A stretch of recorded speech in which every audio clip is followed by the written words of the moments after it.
Assalamualaikum warahmatullahi wabarakatuh. Ini malam saya akan bicara sedikit tentang Messiah. Mungkin dalam bahasa Inggris juga panggil Messiah. Dalam bahasa Melayu aku tidak tahu apa sebenarnya dalam bahasa Melayu Messiah. Kalau kita tengok dia punya ejaan Messiah, M-I-S-S-I-A-H, Messiah. Mungkin ada orang salah paham Al-Masih, tapi sebenarnya bukan. Al-Masih adalah gelaran yang dibagi kepada Nabi Isa. Nabi Isa dalam Al-Quran dipanggil Isa Al-Masih. Tapi Mesiah yang selalu dibincangkan dalam agama Kristian ataupun agama Yahudi. Dalam agama Yahudi tidak mengaku yang Nabi Isa itu the Messiah. Mereka tidak mengaku. Tapi betul, Messiah bukanlah Nabi Isa. Tapi banyak orang Islam keliru sebab dalam Al-Quran bila Isa disebut Isa Al-Masih, banyak orang Islam sampai saya sendiri keliru dengan gelaran Isa Al-Masih. Tapi arti Al-Masih itu bukanlah Mesiah yang disebut-sebut oleh orang Barat, orang Yahudi ataupun orang Kristian.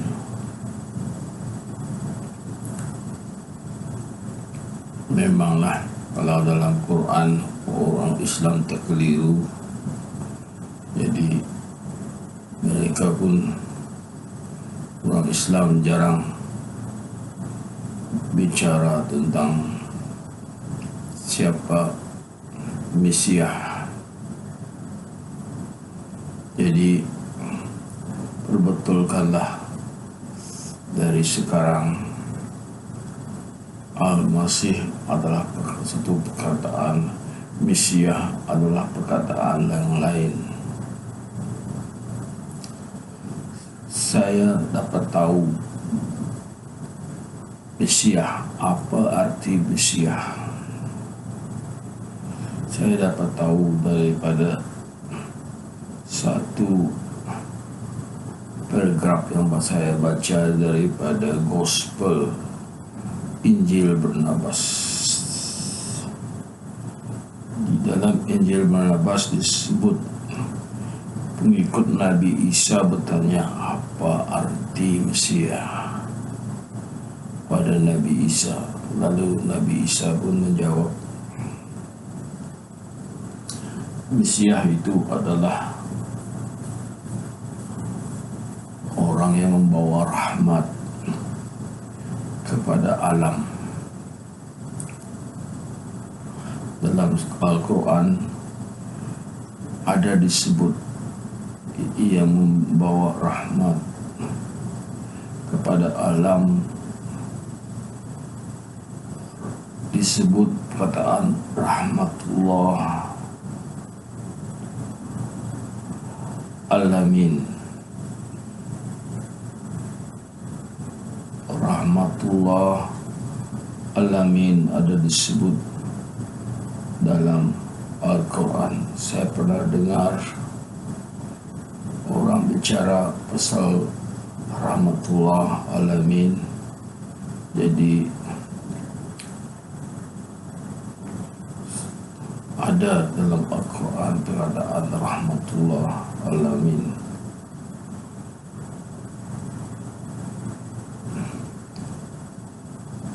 Ada juga saya dengar Nabi membawa rahmat.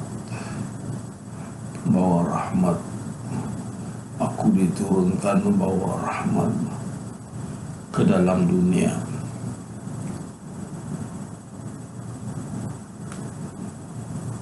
Disebut juga yang mula-mula dijadikan Allah Subhanahu wa Ta'ala ialah ruh Nabi Muhammad sallallahu alaihi wasallam. Jadi Mesias itu adalah kejadian yang muda-muda yang dicipta Allah Subhanahu wa Ta'ala, yaitu ruh Nabi Muhammad sallallahu alaihi wasallam. Ini orang Islam tahu, pernah dengar hal ini disebut roh yang mula-mula dijadikan, yang mula-mula diciptakan oleh Allah Subhanahu wa Ta'ala ialah roh Nabi Muhammad sallallahu alaihi wasallam. Sebelum dia dijadikan dunia ataupun alam ini, dia ciptakan pertama kali ialah ruh Nabi Muhammad sallallahu alaihi wasallam. Dari situlah dia mencipta yang lain.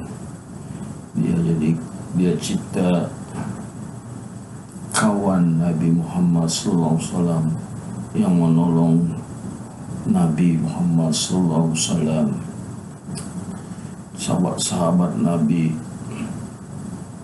Abu Bakar, Umar, Ali adalah antara roh yang muda-muda dicipta Allah Subhanahu wa Ta'ala. Tapi yang pertama adalah roh Nabi Muhammad sallallahu alaihi wasallam. Barulah malaikat Jibril, malaikat pertama dijadikan Allah Subhanahu wa Ta'ala ialah malaikat Jibril yang menurunkan wahyu pada Nabi Muhammad sallallahu alaihi wasallam. Dan roh yang terakhir adalah roh yang jahat-jahat ataupun musuh Nabi adalah yang terakhir, yang jauh kemudian dicipta Allah Subhanahu wa Ta'ala.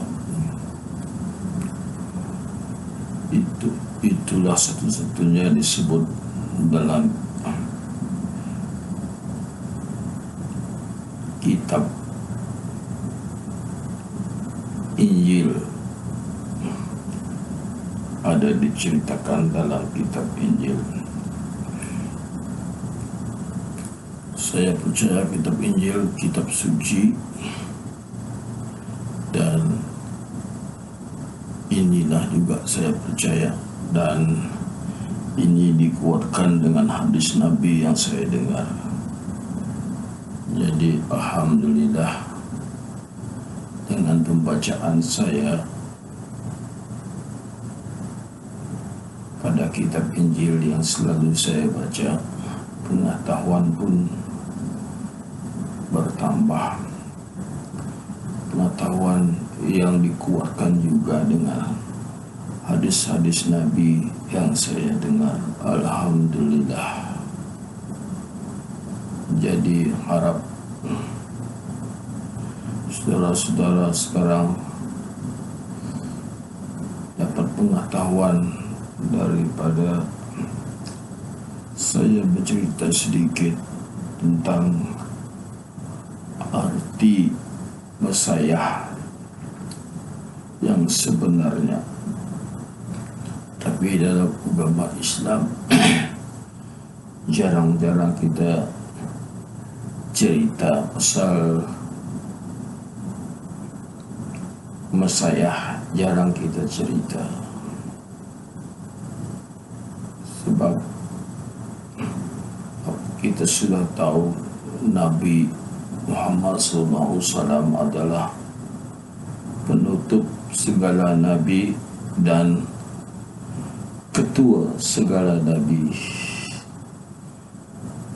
Kita tahu bila Nabi Muhammad hendak pergi ke langit, Nabi-Nabi yang dahulu berkumpul, Nabi-Nabi dan Rasul-Rasul berkumpul satu masjid, Masjid Al-Aqsa. Beratusan ribu Nabi berkumpul di sana sembahyang jemaah, di mana masa itu Nabi Muhammad adalah sebagai imam dalam sembahyang jemaah kumpulan Nabi-Nabi. Sebelum Nabi berangkat ke langit dalam peristiwa Isra dan Mi'raj. Sekianlah apa yang saya dapat cerita sedikit. Alhamdulillah dapat ilmu sedikit setelah saya baca Injil Barnabas. Sekian, terima kasih kerana mengikuti video ini. Assalamualaikum.